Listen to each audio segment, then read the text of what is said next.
La plus grande de nos richesses ne se mesure pas en millions. Nous vous faisons découvrir des ovnis pour vous permettre d'en devenir un, vous aussi. Sportifs, entrepreneurs, artistes, ils nous partagent chaque semaine leurs récits de véritables trésors d'informations.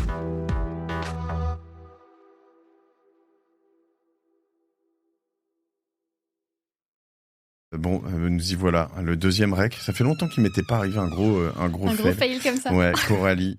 Alors, on va faire une prise 2. Donc j'ai des excuses. C'est que on a plusieurs studios et ils fonctionnent pas de la même manière. On essaiera de reprendre des éléments de l'autre ou de le diffuser quand même autrement. Voilà. Alors, on était parti sur la recherche. Non, on est reparti un peu rapidement. Sur la recherche d'entrepreneurs. Toi, tu es... on dit quoi, du coup, la fondatrice d'Entrepreneur First en France. Ouais, tu peux dire ça. 4 ans après la maison mère en Angleterre, c'est ça? Ouais, 4-5 ans après. 2018. Ouais, 2000... Non, même plus, 6 ans en fait. 2012-2018. Moi, j'ai créé le bureau de Paris en 2018. Et que tu avais rejoint avant? Non, j'ai rejoint IF pour créer le bureau de Paris.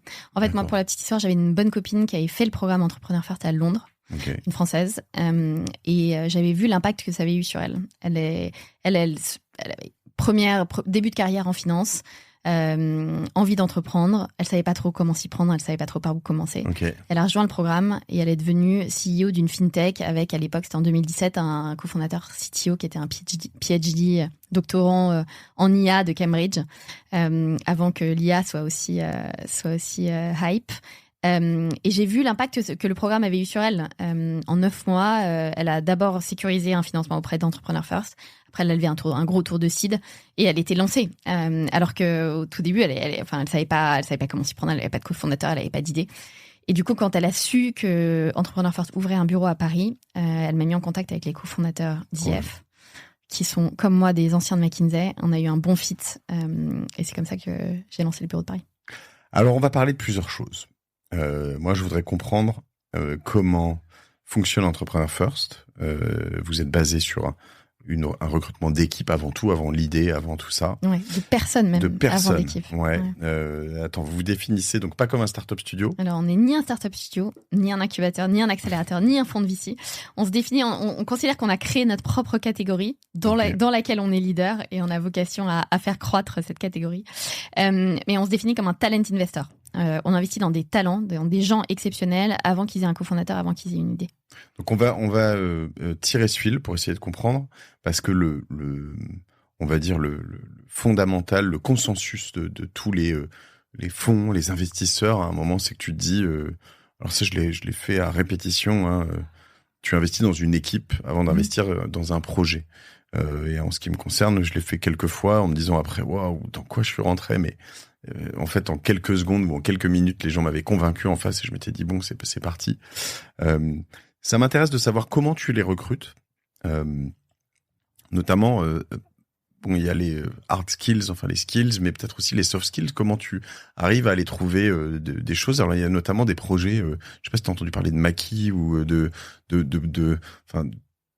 manière, grâce à l'IA notamment, de repérer des personnes comme ça. Ouais, j'ai pas testé les outils de Maki encore. Nous, on fait les choses de manière assez artisanale. Moi, j'ai une équipe d'une 15aine de personnes à Paris, dont les 4/5e sont ce qu'on appelle des talent investors, eux-mêmes. Et en fait, leur job, c'est d'aller à la recherche de ces jeunes ingés assez exceptionnels, ambitieux, qui ont potentiellement envie d'entreprendre ou pour lesquels ils vont activer une vocation entrepreneuriale et d'aller arpenter l'Europe à la recherche de ces gens-là. Donc ton profil idéal, c'est un jeune ingé, c'est pas un jeune école de commerce. Ouais, en fait, alors nous, on a un ADN très tech. On pense que aujourd'hui, si tu veux monter une boîte qui a beaucoup d'ambition, sauver le monde. Ouais, qui a beaucoup d'ambition, et si tu veux devenir un leader dans ta propre catégorie, t'as intérêt à avoir une façon de te différencier, et la tech, c'est souvent, ça peut être souvent un avantage compétitif. Et donc jeune aussi, pourquoi? Parce que on cherche des gens, encore une fois, qui ont pas mal d'ambition et qui ont potentiellement encore cet optimisme naïf de la première fois, du fait de se lancer en tant qu'entrepreneur pour la première fois, et qui vont avoir faim, quoi, qui vont avoir envie de tout casser. Contrairement à des gens plus expérimentés qui potentiellement vont voir des obstacles avant de voir des opportunités. Les ingénieurs qui, il y a 20 ou 30 ans, rêvaient d'aller bosser chez Alstom, Airbus, Arianespace, Orange, France Télécom, ou voilà. Aujourd'hui, il y en a beaucoup qui se disent qu'ils veulent entreprendre. Ouais, pas. Ça a changé ou... Ça a changé un peu. Mais je pense que le système... Dans les écoles de commerce, ça a changé. Ouais, dans les écoles de commerce, ça a beaucoup changé. Dans les écoles d'ingénieurs, je trouve que ça a changé un petit peu, mais moins. Il y a quand même un peu le système académique à la française qui est très élitiste, qui est excellent en termes théoriques, en mathématiques, en physique, etc. On est vraiment excellent. Je parlais la semaine dernière avec un ancien de l'X qui est parti faire ses études à Stanford et qui dit qu'il est bien meilleur que les gars de Stanford en maths pure. Mais il y a un peu un mépris de la caste académique pour tout ce qui a trait au business et aux startups, combiné, je pense, à une tradition industrielle qui est forte et qui fait que il y a encore pas mal de vocations pour et c'est bien, hein, et pour des boîtes traditionnelles de l'industrie et des métiers traditionnels d'ingénieurs. Pour le CERN, je cherche le CNRS, l'INRIA. Ouais, alors ça, c'est ceux même qui se lancent vraiment dans la recherche académique pure plutôt que de rejoindre des grosses boîtes de l'industrie. Et pour Thales ou pour en effet même dans l'armement, dans les radars, il y a beaucoup de choses. C'est vrai que c'est une tradition assez française. Mais c'est vrai que tu parlais des gens d'école de commerce qui, eux, sont beaucoup plus exposés à l'entrepreneuriat et où j'imagine que le pourcentage de jeunes diplômés qui se lancent dans l'entrepreneuriat après leurs études est bien plus important qu'il y a 20 ans. C'est peut-être pour ça que tu les cherches pas, toi. Ouais, alors eux, ils ont un peu, ils ont deux choses. Ils ont déjà accès, ils ont déjà un peu toutes les clés et deuxièmement, en fait, le type de boîtes qui peuvent monter, c'est des boîtes qui sont des boîtes digitales ou des boîtes, à moins qu'ils aient vraiment une curiosité tech assez poussée, il y en a qui l'ont, hein, mais à moins qu'ils aient une curiosité tech assez poussée, ils auront du mal à s'approprier des sujets tech, deep tech, qui vont être portés par leur CTO. Et nous, on a besoin de gens qui vont vraiment rentrer dans la tech, comprendre ce que l'innovation technologique peut te permettre d'accomplir, et vont aller trouver le marché pour l'appliquer. Sachant que potentiellement, moi je vais pas m'autoproclamer ingénieur, j'en suis très très très loin, mais je veux dire aujourd'hui quand t'es plus jeune, tu sors d'école, etc., t'es quand même toujours en surface plus qu'avant. C'est-à-dire que moi quand j'ai commencé, tu devais un peu coder du HTML ou un certain nombre de choses pour ne serait-ce qu'avoir une page en ligne. Aujourd'hui, tu prends une IA, tu lui dis vas-y fais-moi une belle page, elle est 1 milliard de fois mieux que ce que je faisais il y a 20 ans en HTML. Et du coup, tu peux te concentrer sur des problèmes plus complexes aussi. Ouais, c'est intéressant. Mais tu vois, tu disais, en fait, nous, on a un peu deux types dans la catégorie, et je schématise à l'excès, mais dans la catégorie jeunes ingés techniques, t'as un peu deux types de profils. Tu vas avoir le type de profil méritocratie à la française, qui a gravi tous les échelons, qui a fait une prépa et qui est major de sa promo, ENS, etc. Et en fait, dans ces gens-là, il y a des gens qui sont très forts, mais il y a aussi des gens qui sont très risque-averses et qui sont un meilleur fit pour des carrières très traditionnelles. Il va y avoir quelques outliers dans chacune des promos et mon job, ça va être d'essayer de les spotter. Et par exemple, là-dessus, t'as un panier, je veux dire, t'as un scan, tu te dis, ok, j'ai 8 écoles que je regarde par-dessus tout et c'est un peu comme ça que vous fonctionnez. Oui, et donc je reviens du coup à la deuxième catégorie d'ingés qui m'intéresse. C'est aussi les ingés qui ont suivi des voies moins excellentes, royales que la première catégorie. Typiquement, école d'ingé post-bac, typiquement étaient saoulés par le principe de faire une prépa, sont partis à l'étranger. Et en fait, c'est souvent des gens qui sont assez intéressants parce que ont plein de hobbies sur le côté, sont des gamers, développent des apps depuis qu'ils ont 12 ans, font du dropshipping depuis qu'ils ont 14 ans. Et toute la team de, comment elle s'appelle, ces écoles qui étaient à Ivry ou à, tu vois, comment... Epitech. Il y a plein de gens hyper intéressants là-dedans. hyper intéressant. Ouais, c'est vrai. Moi, j'en ai reçu en fait encore il y a quelques années. Je me souviens sur Génération It Yourself, il y en avait beaucoup, un crew de ces écoles. Alors, qu'on peut-être après beaucoup grossi, je sais pas, mais c'est vrai ce que tu dis. C'est t'as une mentalité de hacker en fait. Ouais, c'est ça. Et c'est des gens très smart aussi. Donc tu vas un peu tester, tu vas rencontrer tous ces gens-là, et dans ces pools, tu rencontres plein de gens intéressants. Et c'est sûr que certains de ces quand t'es dans cette mentalité de hacker, je reviens un petit peu sur la partie dropshipping ou des choses comme ça. Quand tu vois ça pour beaucoup de chez Central ou c'est méprisable. C'est des ploucs en fait, tu vois. C'est des petits merdeux, tu vois. Alors que en fait, quand t'es capable de combiner plusieurs mondes, bien sûr, c'est génial.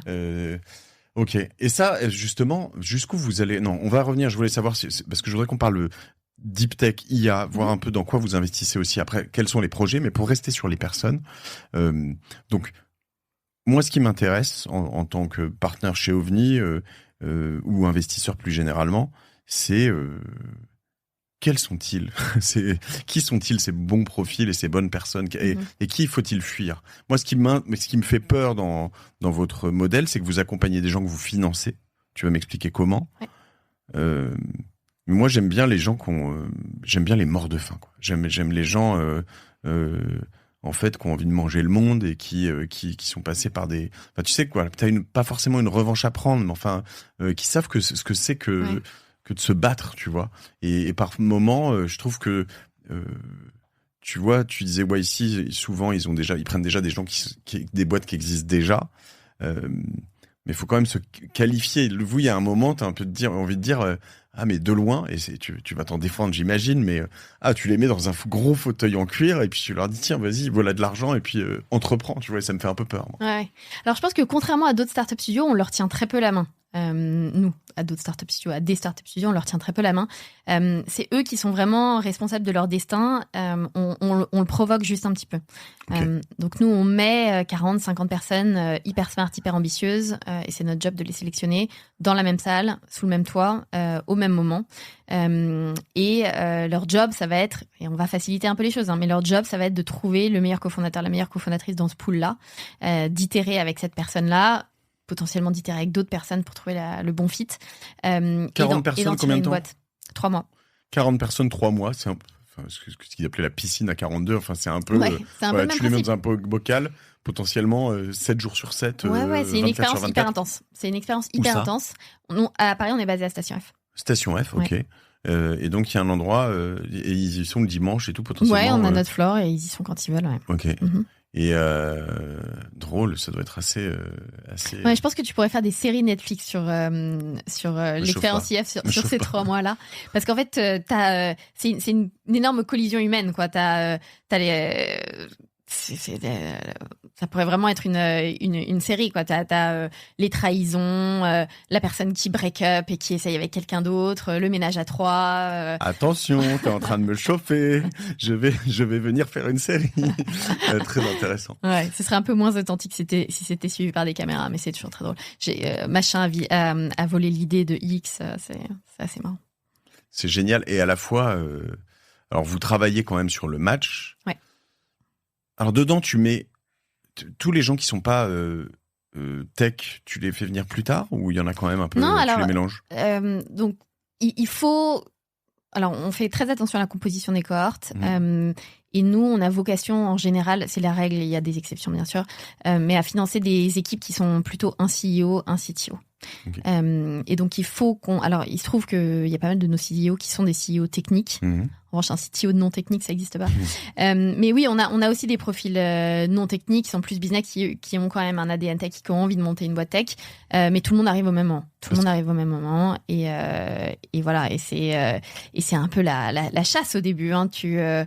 Les meilleurs profils potentiellement partent en premier, et il faut être convaincant. Pour aller sécuriser ton bon CTO, ton bon CEO. Je voudrais un peu parler du matchmaking, parce que c'est intéressant. Les histoires parfaites là-dessus, elles n'existent pas. Non.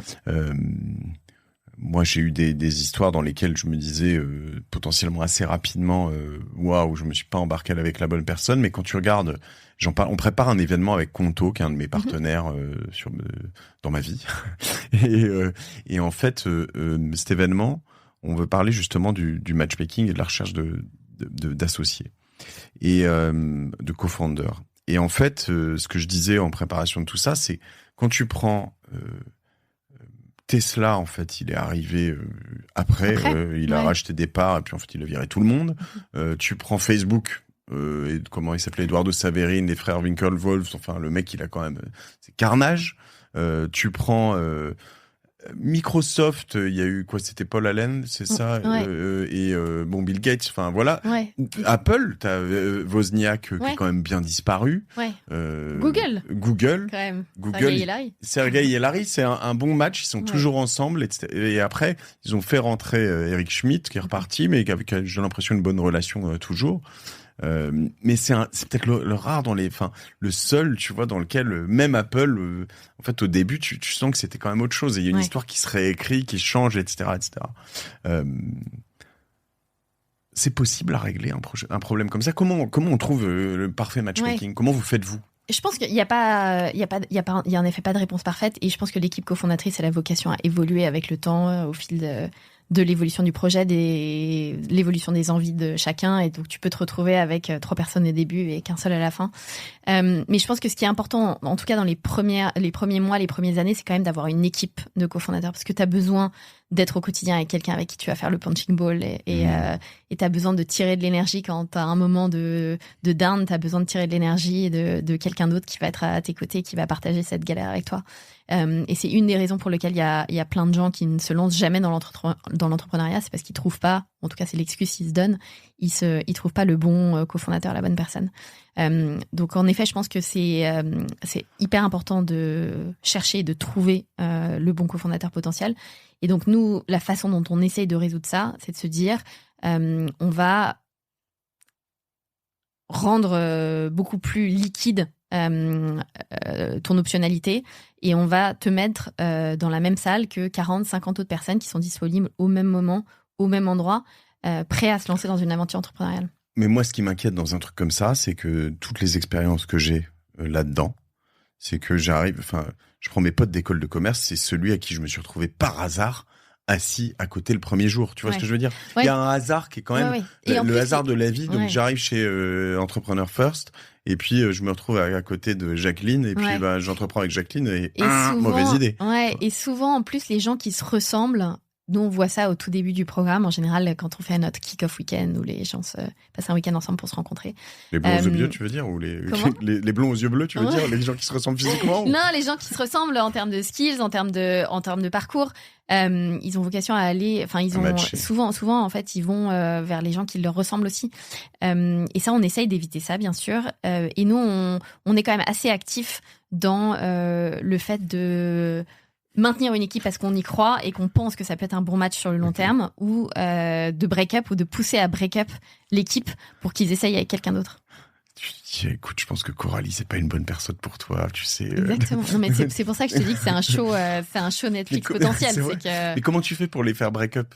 Enfin, je veux dire, tu leur dis très clairement, écoutez, nous, on va pas vous financer si vous restez en équipe comme ça. C'est pas productif, vous avancez pas. Il y a pas de CEO, il y a pas de CTO. Ouais, vous entendez bien, mais bon, ça va. Et votre temps est précieux. Votre temps est précieux. Il y a un coût d'opportunité hyper important à rester dans une mauvaise équipe alors que tu as 40 autres personnes qui t'attendent pour créer la boîte de ta vie potentiellement à côté. Donc tu break up, t'essaies avec quelqu'un d'autre. Et si, en fait, la personne initiale avec qui t'étais, c'est la bonne personne, c'était la bonne personne et on s'est trompé, tu reviens avec cette personne-là a posteriori 3 semaines après. Ouais, et puis tu dis, tu sais quoi, fuck, moi j'y vais quand même. Et puis c'est une... prove us wrong. Ouais, c'est ça. Exactement. Super intéressant. Je pense que ça, une valeur gigantesque. Parce que tu parles de coût d'opportunité ou de, en fait, combien de fois, tu vois, dans ma vie d'entrepreneur, moi je suis très opportuniste. Il se trouve que ça a un peu changé parce que comme je suis plus visible, j'ai plus d'opportunités, donc je dois un peu plus choisir. Okay. C'est mieux. Mais combien de fois, en fait, tiens, t'es là, t'as quitté ton job. Le cofondateur de convenance. Ouais, t'as quitté ton job, tu sais faire ça. Ouais, tu sais faire. Ouais, t'es sûr? Bon, ouais. Bon, allez, vas-y, c'est bon, on y va, tu vois. Et en fait, t'as pas l'opportunité de tester avant de signer, et une fois que t'as signé, c'est un peu tard. C'est difficile. Il a son chômage, il est machin, je vais pas avoir à le payer. Bon, on y va, on teste, on verra, tu vois. Et en fait, 6 mois plus tard, t'as levé de l'argent, tu te rends compte que c'est pas la bonne personne. T'as envie de dire non, va-t'en, non, compliqué. Ok. Donc ça, vous pouvez quand même l'accélérer, c'est super intéressant. On teste ça à fond. En plus, vous avez eu combien de cohortes ? Là, on en est à notre 12e à Paris. Ouais, donc tu as un peu d'expertise. Moi, j'ai vu passer du monde, ouais. Est-ce qu'il y a deux choses ? D'abord individuellement et ensuite en équipe, quelques signaux assez clairs, faibles, forts, je sais pas. Tu peux me donner des tips pour me dire... Ça, c'est la bonne personne, ça, non. Oui, non. Ouais. Alors après, tu peux faire ça à titre individuel. Tu fais une évaluation et nous, quand on sélectionne les profils, on a un taux de sélection d'à peu près 5% dans notre programme. Parce qu'en fait, le moment où on investit dans un talent, le moment où on dit à un talent, tu rejoins le programme, on fait un chèque de 6 000 € et c'est notre premier investissement, c'est notre premier ticket. Sur 40, ça fait 240 000 par cohorte. Par cohorte, ouais. Et du coup, donc, on fait des investissements sur des talents bruts. Et après, on fait des investissements, on évalue des équipes au moment de notre comité d'investissement. Donc, 2 types d'investissements et 2 types de façons d'évaluer, mais ça se rapproche quand même un peu. Ce qu'on va chercher, ce que je cherche, moi, ce que j'aime bien, déjà, c'est des gens qui sont un peu outliers, dans le sens qui rentrent pas forcément dans toutes les cases, qui vont avoir un petit brin de folie ou qui vont avoir une forme d'intensité. Moi, j'aime bien demander, tu vois, il y a un truc que j'adore demander en entretien, c'est... qu'est-ce qui vous obsède ? Et j'ai besoin d'avoir des gens qui me répondent qui sont complètement obsessifs. Alors ça peut prendre plein de formes différentes, ça peut être un hobby, ça peut être une façon de travailler, ça peut être une vision, une façon de voir les choses, une manière d'absorber du contenu. Mais j'ai besoin d'avoir des gens obsessionnels en face de moi parce que je pense que les gens obsessionnels, ça fait des très bons entrepreneurs. Donc t'as ce côté outlier. Mais si je devais résumer à 3 critères, en gros de ce que je cherche chez un bon entrepreneur, je pense que le premier critère, ce serait l'ambition. Le deuxième, ce serait le sens business dans le sens commerciality. Et on peut y revenir. Et le troisième, ce serait la productivité, la capacité d'aller très vite. Ambition, pourquoi ? Parce que nous, on veut créer des boîtes qui vont potentiellement devenir des décacorns. Le modèle, il fonctionne, on met plein de tickets dans plein de boîtes. Ouais. Le modèle, il fonctionne si tu as un outlier, comme c'est la power law à laquelle est soumise tous les VC. Et je le répète d'ailleurs, c'est pas là on parle d'un business de VC. Ouais. Donc c'est l'objectif parce que c'est ce qu'on cherche, nous c'est ce qu'on cherche chez OVNI. C'est pas une obligation dans la vie. Moi, il y a beaucoup de gens autour de moi qui me disent la pression que ça met, tout ça, etc. Non. C'est quand t'investis chez quelqu'un, a priori, t'as envie qu'il soit numéro 1, quoi. Pas numéro 128. Ouais. Tu vois. Enfin, c'est pas intéressant. En revanche, quand toi, tu crées ta boîte, que t'es bootstrappé et que tu fais ton truc, si t'es heureux en gagnant 2 millions par an dans ta boîte et que tu te verses 300 000, c'est super. C'est vraiment extraordinaire. Enfin, vraiment. Mais c'est important de le rappeler de temps en temps parce que voilà, en revanche, toi, en tant qu'investisseur, voilà. Tu cherches un niveau d'ambition différent. Exactement. Exactement. C'est pour ça que j'aime bien me tourner vers des... tarés, hein, ouais, j'aime bien aussi me tourner vers des jeunes profils parce qu'en général, ils n'ont pas beaucoup de limites. Donc, ambition, envie d'être international. Et oui, et si tu veux gagner, surtout pour les petits Français qui sortent de France, il faut voir très, très gros parce qu'il faut voir bien au-delà du marché français. Et il faut créer des boîtes internationales. Je pense que c'est aussi ça qui va... L'ambition est un peu... Tu parlais de quelque chose dans leur passé, dans leur expérience qui fait qu'ils ont quelque chose à prouver, chip on the shoulder comme disent les Américains. Je pense que c'est important et c'est ça aussi qui va te donner de la résilience sur le long terme. Moi j'aime bien quand je fais passer des entretiens aussi, je passe pas mal de temps à comprendre un peu l'adolescence, l'enfance des gens, comment est structurée leur famille, etc. Et en fait t'apprends plein de choses. Et tu comprends, ok, cette personne-là, je sais à quoi elle va être réceptive, je sais ce qui l'anime, je sais ce qu'elle a envie de prouver. Donc l'ambition c'est le premier critère. Le sens business, la commerciality, et tu vois l'ambition c'est aussi le côté vision long terme et côté missionnaire que tu vas pour être un bon entrepreneur, je pense que t'as besoin d'être animé par une mission. Elon Musk, clairement, c'est le meilleur exemple, mais et c'est quelque chose qui va dépasser un peu, ça va être des convictions très fortes qui vont un peu dépasser tout ce qui va se présenter sur ton passage. Le deuxième élément pour moi, c'est le côté plutôt le sens business qui est le côté mercenaire. Qu'est-ce qui fait de toi quelqu'un qui va aller identifier des opportunités, être obsédé par ton marché, tes clients, tes utilisateurs, et qui va faire de toi quelqu'un qui identifier les opportunités business, va pivoter, va identifier des nouvelles idées toutes les semaines, etc. Ça se trouve, on y reviendra. Fais le troisième. Ouais, ça se teste en tout cas. Et la troisième chose, ça va être la productivité. T'as besoin de gens qui vont très vite. c'est pas productivité dans le sens, c'est pas le nombre d'heures de travail, même si en général le proxy il est assez vite fait avec le nombre d'heures et l'intensité que les gens mettent, l'intensité et l'intentionnalité que les gens mettent dans leur projet. Mais ça va être plutôt une capacité d'apprentissage très rapide au contact du marché. Tu vois, moi, les meilleures équipes, c'est des équipes d'une semaine à l'autre. Quand je fais un check-in avec une équipe première semaine du programme. Deuxième semaine, les meilleures équipes, elles ont appris et elles m'apprennent des choses incroyables. Tu vois, elles ont fait 50 calls de Customer Discovery. Elles ont appris ça, ça et ça. Elles ont confirmé cette hypothèse-là, infirmé cette hypothèse-là. Et ça, si t'as ça au début, c'est quelque chose que tu gardes. Et tu vas être... et c'est des gens aussi qui sont beaucoup plus réceptifs au feedback du marché, de leurs clients, etc. Donc ambition, sens business, commerciality et productivité. Ça va être les 3 critères que je vais essayer de tester en entretien chez un entrepreneur. Ok. Et le commerciality, le deuxième, chez un ingé genre talentueux. Enfin, moi j'ai vu beaucoup de gros nerds, border Asperger qui viennent et qui sont quand même des génies potentiellement. Alors là, ce sens-là, Ouais. Alors ça va être potentiellement un peu moins poussé chez un potentiel CTO qu'un potentiel CEO. Chez le CEO, ça doit être indispensable, ça doit être ancré quelque part. C'est quelque chose que tu peux pousser ou que tu peux je pense alimenter un peu plus, mais il faut avoir des preuves de gens qui créent de la valeur. Alors ça peut ne pas être tu vois, ils peuvent ne pas avoir déjà créé de boîte, ou ils peuvent on parlait d'exemple de dropshipping, c'est pas forcément, ils ont pas forcément vendu de la limonade à 7 ans et monté un site de dropshipping à 14 ans, mais tu vas avoir des exemples comme ça, tu vas avoir des exemples de création et de capture de valeur dans leurs jeunes années ou dans les années immédiates avant le moment où ils se lancent.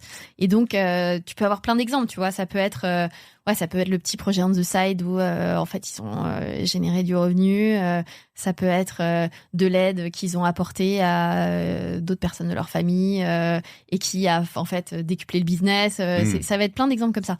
Et t'as besoin de ça parce qu'en fait la tech, tu cherches pas à faire de la R&D pure, hein, et la tech en labo, ça suffit pas à faire une décacorne. Donc tu vas avoir besoin de gens qui sont aussi passionnés par le fait de générer de l'argent grâce à la tech et aux produits qu'ils vont développer. Ouais, parce qu'en effet, ça peut être ça le mauvais côté ou le côté difficile chez certains ingés. D'ailleurs, c'est assez drôle, c'est Elon Musk qui en parle pas mal. Je sais pas si tu l'as déjà entendu dire ça. Mais c'est un peu le plaisir qu'ils se font à coder. C'est-à-dire qu'il y en a qui kiffent tellement ça que c'est vraiment une passion. Ouais. Et alors lui, alors je l'ai plus exactement, mais il va dire en gros, je vois dans la différence entre différents devs, je vais voir la capacité à rester à coder pour résoudre un problème, à être capable à un moment d'arrêter un truc. Et il dit le mieux, c'est d'être capable de revenir complètement en arrière sur un truc qu'on a mal codé et de jeter tout à la poubelle. Ouais. Et ça, c'est un peu comme pour un artiste ou un truc comme ça. Il dit le dev qui est capable de faire ça, il a fait un gros bond en avant dans ses skills, soft skills en tout cas, parce qu'en fait, il est capable de se dire putain, là ça fait 2 mois, 6 mois, 2 ans que je code ce machin. Et en fait, on a pris on a pris une mauvaise passe, enfin un mauvais chemin. Il faut recommencer. Ça, c'est hyper dur à trouver. Alors, je parlais de Maki tout à l'heure ou d'autres, hein, mais les soft skills et toutes ces choses-là, ça se ressent. Ouais. Alors nous, on passe aussi pas mal de temps, la façon dont quand on sélectionne, donc je te parlais des entretiens qu'on faisait, mais on passe aussi beaucoup de temps à faire des hackathons, des bootcamps.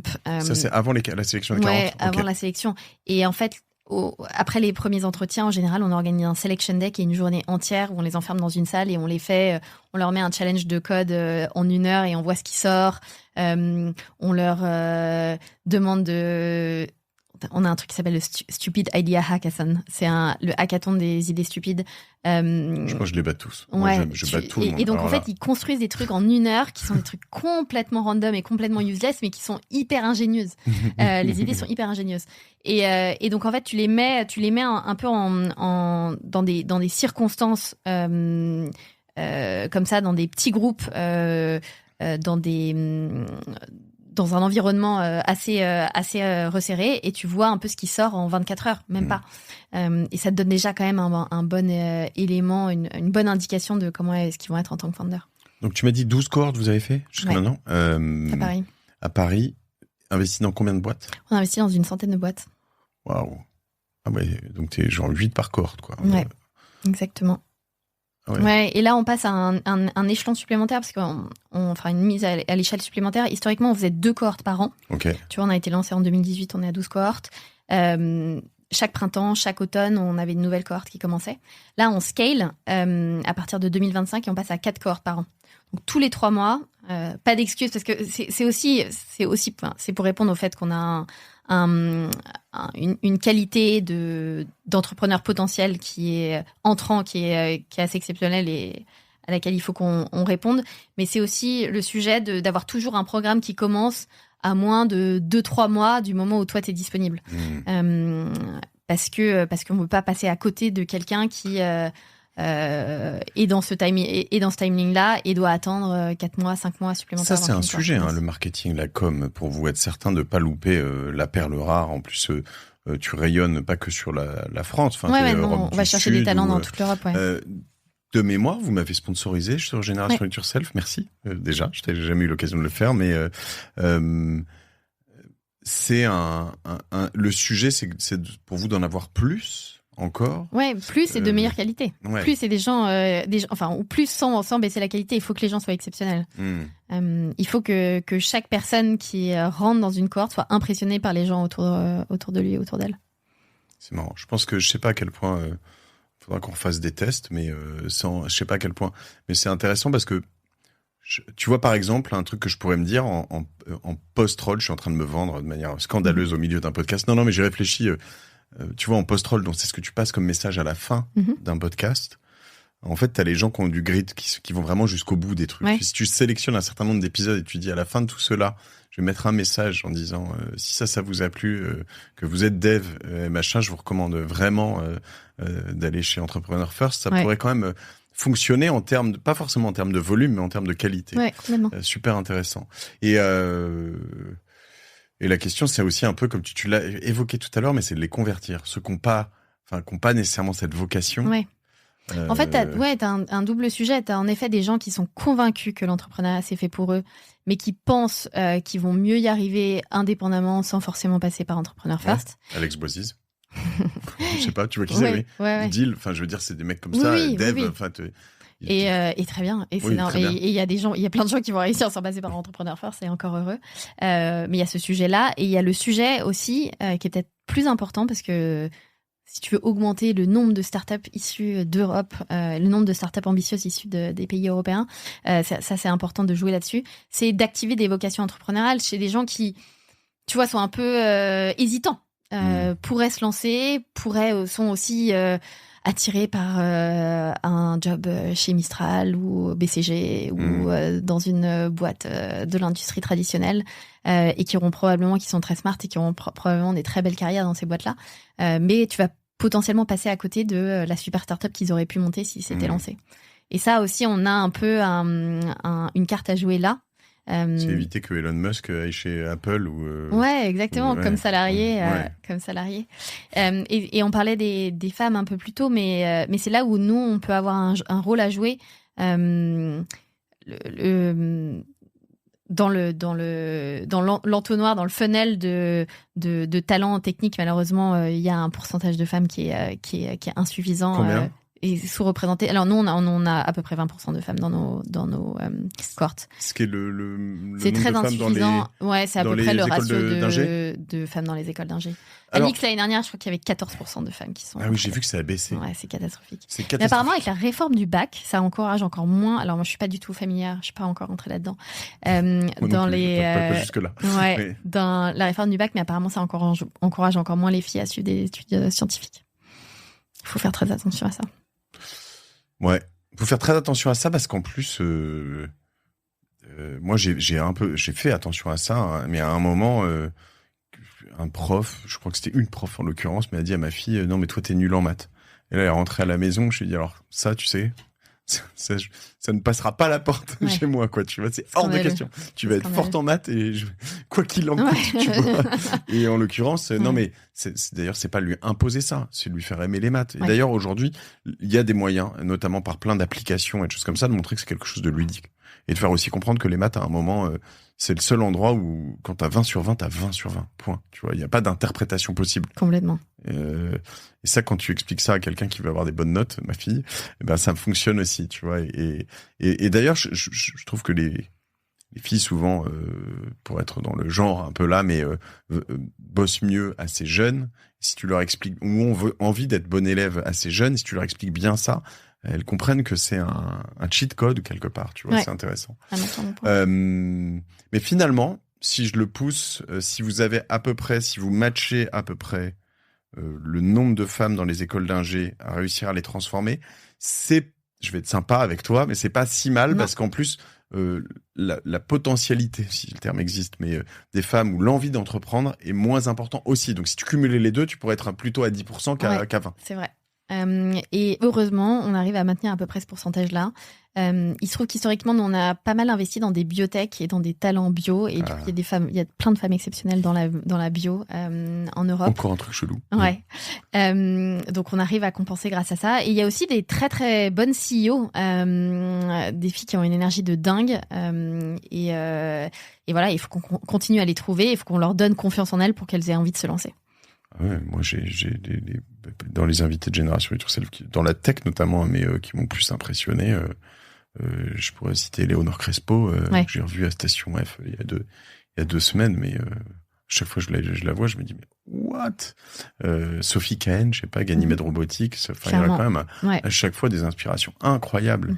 Et c'est vrai qu'il y en a moins. Ouais. Mais en revanche, celles qui sont là et celles qui ont passé ce cap-là, clairement, elles sont totalement exceptionnelles parce qu'elles ont a priori surmonté un petit peu plus d'obstacles que des hommes dans les mêmes positions. Ok, on a un peu couvert les projets, les équipes. Red flag sur des équipes qui fonctionnent pas, des choses qui vous plaisent pas ou le truc. Alors le red flag ultime, c'est les problèmes de dynamique d'équipe. Quand il y a un sujet d'ego, nous par exemple, tu vois, on encourage très très fortement, c'est très très rare que ça se passe autrement, que la répartition du capital, elle soit 50% pour chacun. Okay. Quand il y en a un qui tire la couverture vers lui ou vers elle pour X ou Y raison, ça c'est un flag pour nous. Il se peut qu'exceptionnellement, il y ait une raison qui fasse que c'est justifié d'avoir un split différent. Mais globalement, il faut que chacun valorise la contribution de l'autre de la même manière qu'il valorise la sienne propre. Donc ça, tu vois, ça peut être un flag. Nous, dans notre contexte de gens qui se rencontrent pour la première fois dans le programme et qui vont construire une boîte ensemble sur le long terme. C'est intéressant parce qu'il peut y avoir d'autres teams. C'est-à-dire que c'est aussi intéressant d'avoir du CEO assumé qui dit... Ouais, mais il faut qu'il y ait une vraie justification. Honnêtement, c'est très très rare. Et il faut qu'on ait on a une discussion assez poussée avec chacun pour vérifier que ça peut pas être un problème à long terme. Ok. Autre chose sur les équipes, red flag. Ouais, moi je te parlais de productivité, mais la productivité, en fait, ça c'est hyper dur.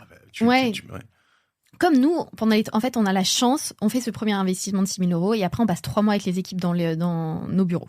Et notre comité d'investissement, quand on décide d'investir, on investit avec le bagage de due diligence assez intensive finalement. C'est pas aussi structuré que quand tu fais un deal, quand tu es un fonds de VC et que tu fais un deal. Mais en revanche, nous, on a tout le bagage d'avoir suivi l'évolution de l'équipe pendant les 3 mois précédents. On a fait des check-in, 3 fois par semaine avec eux. Ils ont rencontré 15 personnes différentes chez Entrepreneur First. Et du coup, on va rassembler beaucoup, beaucoup de données, de data points sur chacune des équipes. Quand on arrive à la fin des 3 mois, les meilleures équipes et celles dans lesquelles on va avoir envie d'investir, c'est des équipes qui ont été productives. Et ça se mesure. Il n'y a pas d'indicateur clés, mais d'une semaine sur l'autre, si tu suis une équipe, tu vas voir, et notamment si tu suis plusieurs équipes en parallèle, tu vas voir lesquelles vont plus vite que les autres. Tu vas voir d'une semaine à l'autre laquelle aura appris le plus, laquelle aura fait le plus de calls de customer discovery, laquelle va avoir tué telle idée et va t'expliquer que dans X marché, il faut pas faire ça. Quand on a plusieurs en comparaison, en plus, c'est un peu plus Exactement, facile. c'est hyper puissant. Le shipping, comme on dit dans la tech, mais être capable de mettre ça en ligne, de tester, de killer, d'avancer. C'est vrai que quand tu vois des gens qui sont monstrueux là-dedans, tu le vois, quoi. Ouais. Exactement. Ouais. Intéressant. Et donc, t'investis avec cette information supplémentaire qui est, sur un échantillon de 3 mois, voilà comment ils ont évolué. Et du coup, tu peux un peu prévoir, tu vois, et nous, on a ce côté, on est obsédé par le côté prédictif de toutes nos évaluations au fil de l'eau, des talents, des startups, des projets.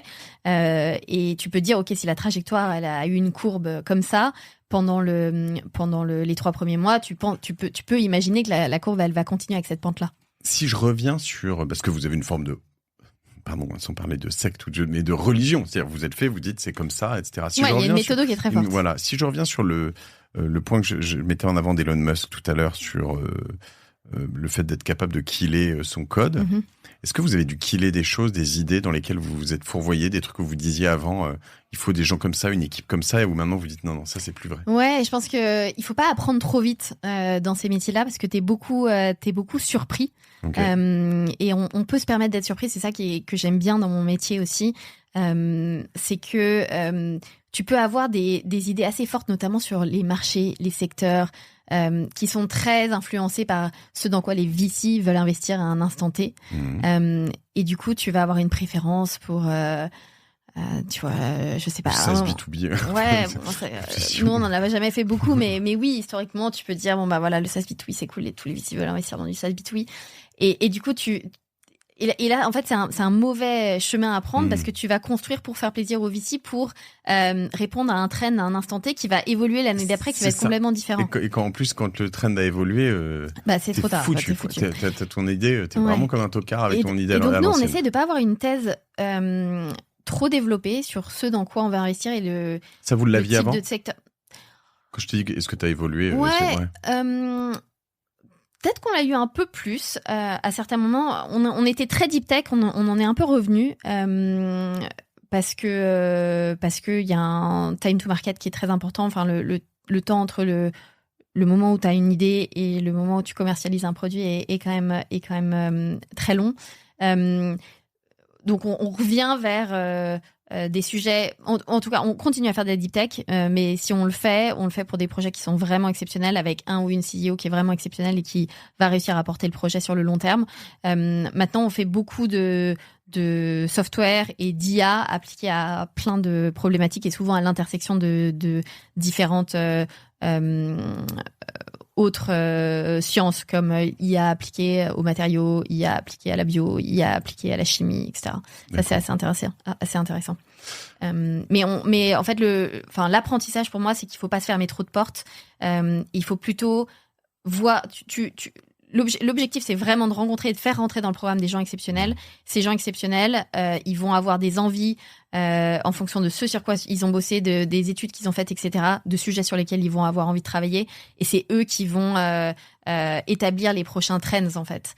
Et c'est par leur passion et leur envie et leur proximité avec l'innovation technologique et scientifique, parce qu'ils sortent des écoles, des labos, etc., que tu vas pouvoir un peu anticiper les prochains trends intéressants. Sachant que tu vois, je sais pas, je prends un truc comme Notion n'aurait jamais existé si on suivait toutes ces règles, parce que finalement ça vient à la place, en complément, tu sais pas exactement où, de Word. Ouais.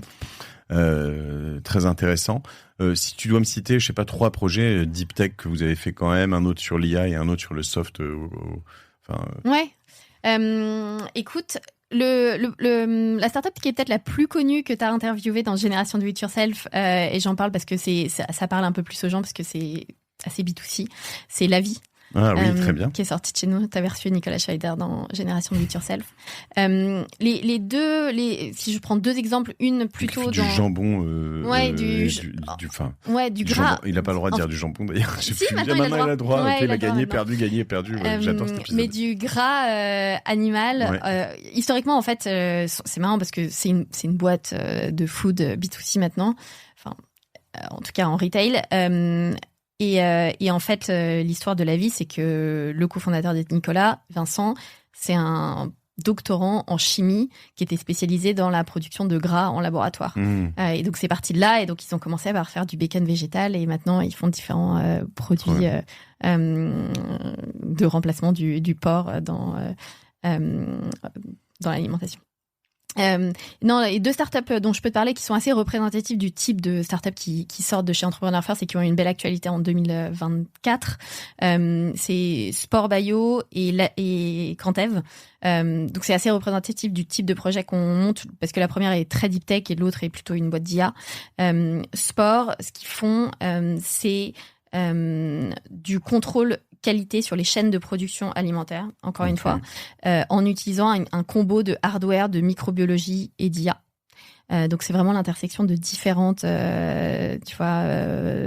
sciences et technologies qui font que ils arrivent à... Ils vont pareil, tu vois, en fait, le CEO Amine, c'est quelqu'un qui a passé beaucoup de temps chez Nestlé à régler les problèmes de contamination de certains aliments, les pizzas, buitoni, etc.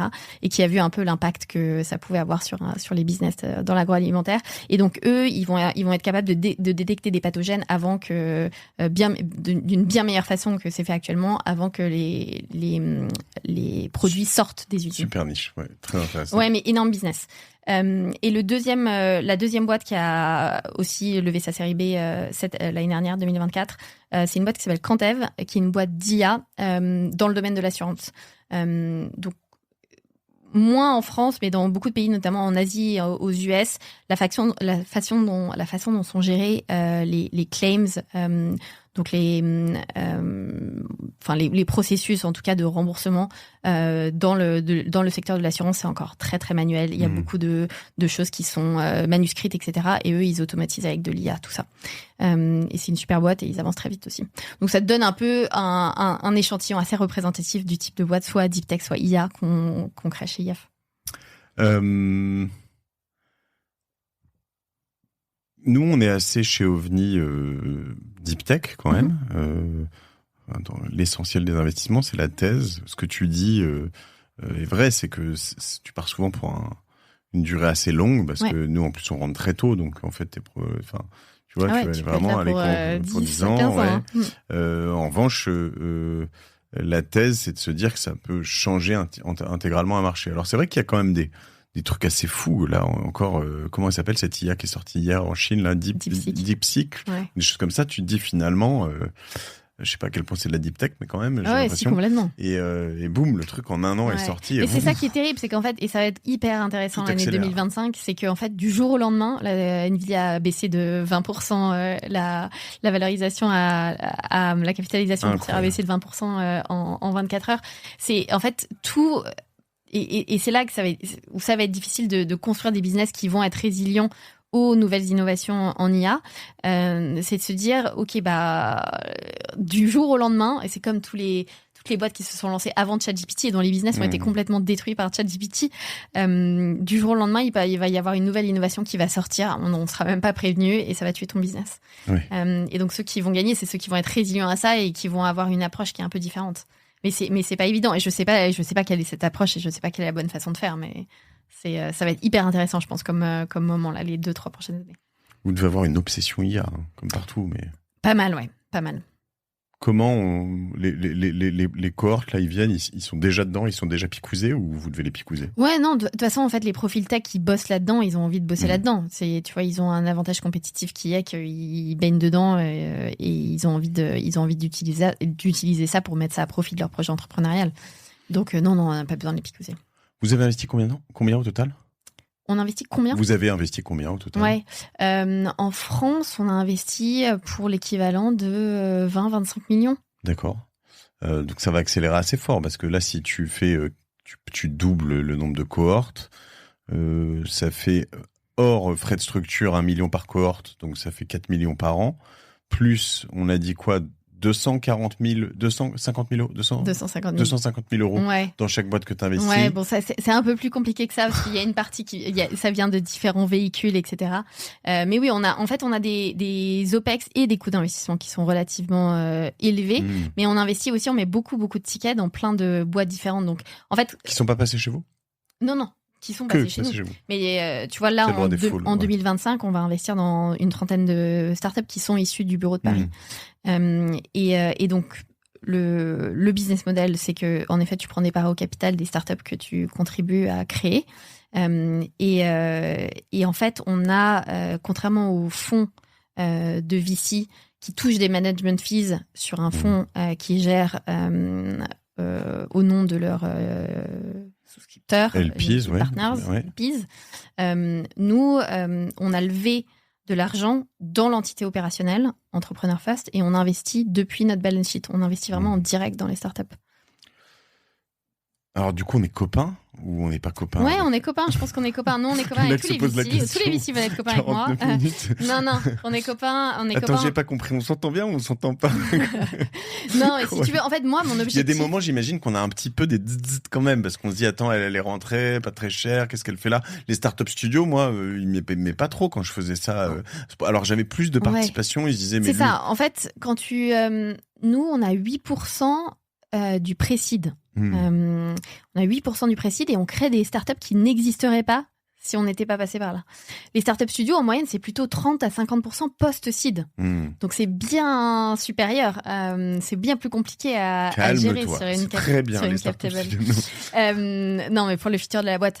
Donc, ouais, non, on est copains parce que moi, mon objectif pour chacune des startups qu'on crée, c'est de la mettre entre les mains des meilleurs investisseurs possibles en seed pour prendre notre suite. Nous, on prend pas de place au board. Je te dis, on investit dans 30 startups par an à Paris. C'est impossible pour moi de prendre une place au board de chacune des boîtes. En revanche, ce qu'on peut faire, c'est vraiment optimiser la levée de fonds de ces startups. Donc, on organise un démo day qui est partiellement en physique à San Francisco et partiellement en ligne pour les autres investisseurs internationaux.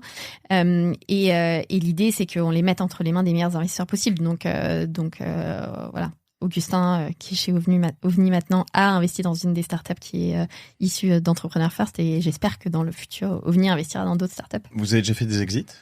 Ouais, on a fait des exits. Alors à Paris, on a fait des petites exits dont le montant n'est pas officiel, mais on a fait des petites exits.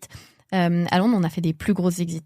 On a fait la première grosse exit en IA en 2015-2016, une boîte qui s'appelait Magic Pony Technology qui avait été revendue à Twitter pour 250 millions. Ok.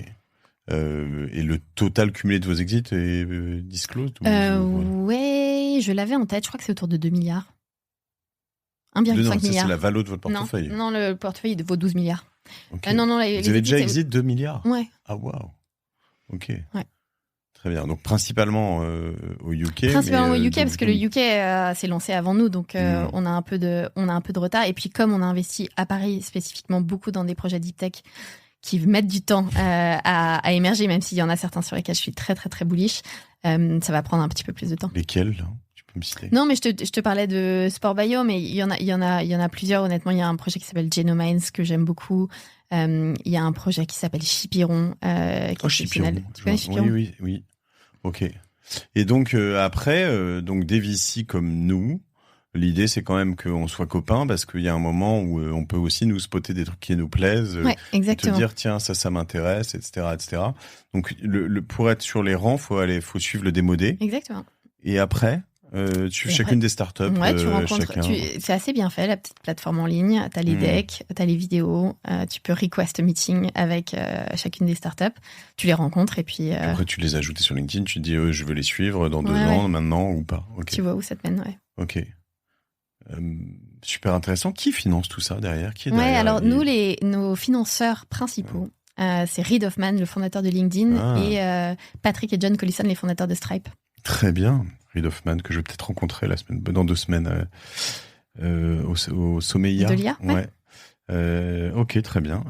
Et donc les deux, tu m'as dit les deux autres sont Les fondateurs de Stripe, les frères Collison. Ok, très bien. Extra. Ce sont des Irlandais qui sont partis aux US pour leurs études et qui ont monté Stripe à 18-19 ans en drop-out du MIT et donc de ils sont Harvard. mis tous ensemble, ils sont tous dans la Silicon Valley. Ouais.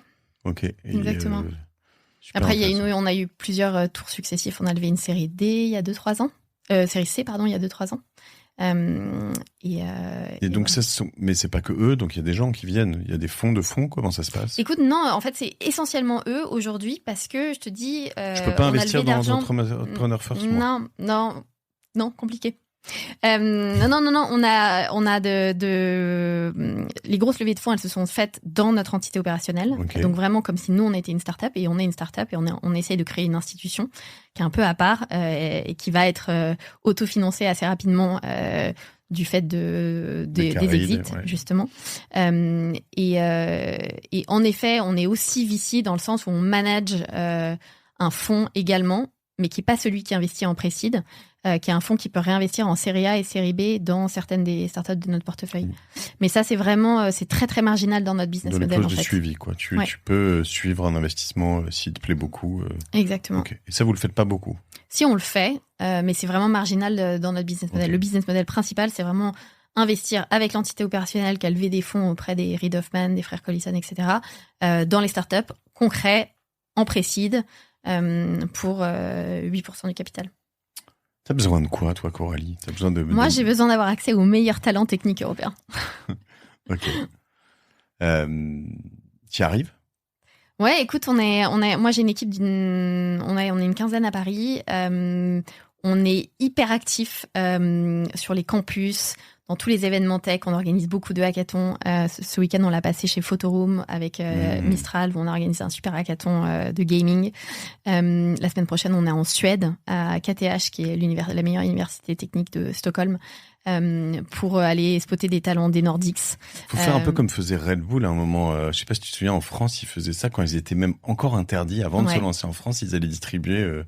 Ils envoyaient des étudiants, des étudiantes, les deux, à aller distribuer du Red Bull. Sur les campus. C'est un peu ça, quoi, en fait. Ouais, non, mais c'est vrai. En fait, c'est la présence et la proximité. Parce que nous, en fait, le modèle, il marche aussi parce que mon équipe, ils construisent des relations. Et moi-même, on construit des relations hyper proches, hyper personnalisées avec chacun des entrepreneurs qu'on accompagne. Une personne, un talent investor de mon équipe, il va nouer un lien assez proche avec l'entrepreneur qu'il va rencontrer pour X ou Y raison, qui va convaincre de se lancer, qui va convaincre de rejoindre IF et sur lequel il va miser, tu vois, il va passer une partie de sa semaine, chaque semaine, à vérifier qu'il est dans la bonne équipe, vérifier qu'il travaille sur le bon sujet, vérifier qu'il a le bon niveau d'ambition, le préparer à passer notre comité d'investissement. Tu t'investis énormément, t'as un investissement émotionnel hyper fort auprès des cofondateurs, ce qui est un des meilleurs jobs que à défaut d'être entrepreneur toi-même, je pense qu'en sortie d'école ou quand t'es jeune, c'est un des meilleurs jobs que tu puisses faire, parce que aussi tu fais ça à l'échelle de plusieurs projets en parallèle. Et du coup, t'as vraiment cet aspect humain du job qui est hyper intéressant et qui fait aussi que t'as un sentiment, à défaut d'être entrepreneur toi-même et de monter ta licorne, si toi t'as contribué au tout début du projet et que t'es resté copain parce que tu restes un peu la personne de confiance qui n'a pas de place au board et justement du coup à qui tu peux tout confier a posteriori, c'est hyper enrichissant en fait comme job et t'as un sentiment de contribution qui est hyper important, je trouve. T'as des gens de ton équipe qui se sont barrés dans les startups? Ouais, complètement. J'en ai même qui sont barrés dans les startups et qui sont après revenus dans mon équipe. Je sais pas si c'est bien ou mais pas c'est bien. le meilleur. Non, en vrai, c'est la meilleure exit possible. Parce qu'en plus, tu viens contribuer et renforcer les rangs de nos startups qu'on veut voir grandir aussi. T'as pas un peu le FOMO, toi, hein, le truc où tu dis... Moi, je connais tellement d'investisseurs qui veulent devenir entrepreneurs, d'entrepreneurs qui veulent devenir investisseurs, de tout ça, là, en voyant tant que ça, tu te dis pas un moment... Écoute, moi, j'ai monté une boîte quand j'avais 25-26 ans. Je me suis plantée. Et en fait, IF, c'est un peu ma deuxième chance entrepreneuriale. J'ai pas mal hésité. J'avais commencé ma carrière. Moi, j'ai été avocat d'affaires et j'ai été consultante chez McKinsey. Donc, j'ai quand même suivi déjà, un peu ton grand âge. Ouais, j'ai suivi un peu des chemins de carrière un peu plus traditionnels et corporate. Mais j'avais monté une boîte quand j'avais 25-26 ans. J'avais fait toutes les erreurs qu'on essaye de faire éviter aux entrepreneurs qui rejoignent IF. Et aujourd'hui, IF, en fait, depuis 2018, pour moi, c'est mon projet entrepreneurial. C'est moi qui ai tout monté à Paris, c'est moi qui ai recruté toute l'équipe. Et en fait, à la fois travailler avec cette équipe-là qui est exceptionnelle au quotidien et travailler avec les entrepreneurs et les suivre comme je viens de t'en parler, moi, ça me donne une énergie incroyable. On a beaucoup d'ambition, on est hyper créatif, on essaye plein de choses. Et du coup, bon, c'est le bon projet entrepreneurial pour moi aujourd'hui, en tout cas. C'est hyper cool. C'est vrai que, tu vois, quand on dit investir dans des talents, il y a beaucoup de boîtes qui te disent c'est mon métier, j'investis dans des talents, mais en fait, à la fin, ce qui leur compte, c'est, enfin, il n'y a pas d'equity pour le talent, en l'occurrence, tu vois. Il investit contre un salaire. Bon, c'est un fair game, hein, t'as le droit, mais vous investissez, c'est transactionnel. Vous investissez vraiment, quoi. Nous, je pense qu'on a on contribue à une inflexion dans la vie, la carrière, la trajectoire de gens exceptionnels. Et c'est ça qui est hyper satisfaisant. Ce qu'il faut réussir à faire, quand je dis il faut, c'est plus un wish, mais voilà, dans ces univers, c'est de réussir. On l'a touché du doigt. Mais les femmes, la diversité et réussir à transformer un peu ça en ayant aussi des profils qui sont pas et j'y crois fondamentalement, hein, c'est-à-dire que dans des profils qui sont pas qui sortent du moule, tu vas aller trouver des besoins et des compétences que t'aurais pas chez d'autres. Ouais, complètement. J'avais lancé l'année dernière un truc que j'avais appelé Next Generation Women Fellowship, où je me suis engagée à mentorer pendant 1 an 12 jeunes femmes issues de profils scientifiques et techniques. On organisait des dîners régulièrement, etc. Et parmi ces 12, j'en ai déjà converti 2-3 à l'entrepreneuriat. Donc c'est pareil, hein, un an, 12 personnes, c'est du boulot. Hein. Ouais, c'est du boulot. Ouais, c'est beaucoup de boulot. Mais c'est des sujets qui me tiennent à cœur, c'est sûr. Okay. Et si vous êtes une femme et que vous hésitez à vous lancer dans l'entrepreneuriat, n'hésitez pas à me contacter. Oui, faut le faire en effet. Et je pense que c'est une belle manière de le faire et progressive finalement. Ouais. Et en faisant des rencontres, c'est ça qui me plaît aussi. Entrepreneur First, Coralie Chauffour. J'ai qu'un seul F à Chauffour. Il y a qu'un seul F à Chauffour. Voilà. Et on peut t'ajouter sur LinkedIn, par exemple. Ok. T'as un livre à me recommander? Il y a un livre que t'as aimé? Ouais, j'en ai 2. Okay. Il y a un livre qui a en fait été écrit par les fondateurs d'IF et où t'as pas mal de notre méthodo qui est retranscrite. Qui s'appelle How to be a Founder. Okay. Donc de Matt Clifford et Alice Benton, qui est traduit les deux fondateurs d'IF. Non, seulement en anglais. Vous utiliserez l'IA ou vous parlez anglais. Exactement. Voilà. C'est bien de lire en anglais, c'est facile en vrai quand on s'y est mis un peu. Ouais, complètement. Et je dirais, moi, pour tous ceux qui souhaitent se lancer dans l'entrepreneuriat, aussi, moi, la Bible, ou en tout cas le passage obligé, pour comprendre comment tu parles à des clients potentiels, c'est The Mom Test. Ah, ok. The Mom Test. Mom Test. The Mom Test, ok. Ouais, de Rob Fitzpatrick. Ok. Je suis content, j'en ai un nouveau. Très bien. Écoute, super. Je crois qu'on a tout couvert. Il y a un truc qu'on peut, si on veut suivre tout ce que vous faites, vous avez une newsletter, le mieux, c'est de nous suivre sur les réseaux sociaux. Ouais. Et après, si tu veux entreprendre, joinef.com, c'est notre site internet. Joinef. Et tu peux postuler pour une de nos cohortes. Trop bien. Et ben écoute, on va faire ça. Et puis, dommage, on peut pas investir avant, mais on va venir tôt. On va suivre tout ça de près avec Augustin, avec Arnaud. Merci de ton temps, Coralie, ton double temps même aujourd'hui. On s'emprête de suivre donc sur LinkedIn, de vous suivre tous et puis de suivre les projets. Je suis impatient de voir aussi à quoi ressemble le prochain démodé. Il est quand? Le prochain démodé sera début avril. Donc tu y es pas physiquement à chaque fois, toi? Ouais, en général, je vais à San Francisco, mon équipe aussi. Donc 4 fois par an, là, ça va être? Ouais, mais je vais réduire un peu la voilure. Ok. Merci, Coralie. Merci pour ton temps, 1000 fois. Et puis on suit tout ça. Si vous avez des questions, vous pouvez les envoyer directement à Coralie sur LinkedIn. Si vous en avez pour nous, n'hésitez pas à vous abonner aussi sur YouTube, puisqu'on l'a eu en vidéo cette fois-ci, sur Apple Podcast, sur Spotify, et puis à partager cet épisode à 2-3 personnes autour de vous. Moi, j'ai eu beaucoup d'apprentissage et je t'en remercie. Notamment, j'aime bien avoir des personnes qui brassent beaucoup de monde et de profils et faire les choix dans les profils. Moi, je suis trop enthousiaste. Donc, ce que je trouve le plus dur dans les soft skills et dans tout ça, c'est que alors, il y a des moments où je sens que je me fais bananer par quelqu'un et qui est lui aussi trop enthousiaste. Et puis, je me dis, j'en ai 2-3 en tête quand je dis ça, mais où je me dis, toi, tu vas beaucoup trop vite et tout est beaucoup trop beau pour que ce soit vrai. Donc, tu vois, c'est un peu le vendeur du marché. Chez les devs, qui sont des populations que tu connais bien, il y en a trop qui sont totalement underrated, quoi. Ouais. Tu les regardes, tu te dis, Il faut les voir à l'œuvre, en fait. Il faut les voir travailler. Et pour ça, voir c'est comment hyper ils fonctionnent. intéressant. Je pense qu'aujourd'hui, j'ai vraiment appris ça et puis les accompagner, leur mettre le pied à l'étrier, voir parmi eux qui ont les compétences pour peut-être devenir CEO, rester CTO, c'est super intéressant. Merci. Merci Mathieu. À plus. Salut tout le monde.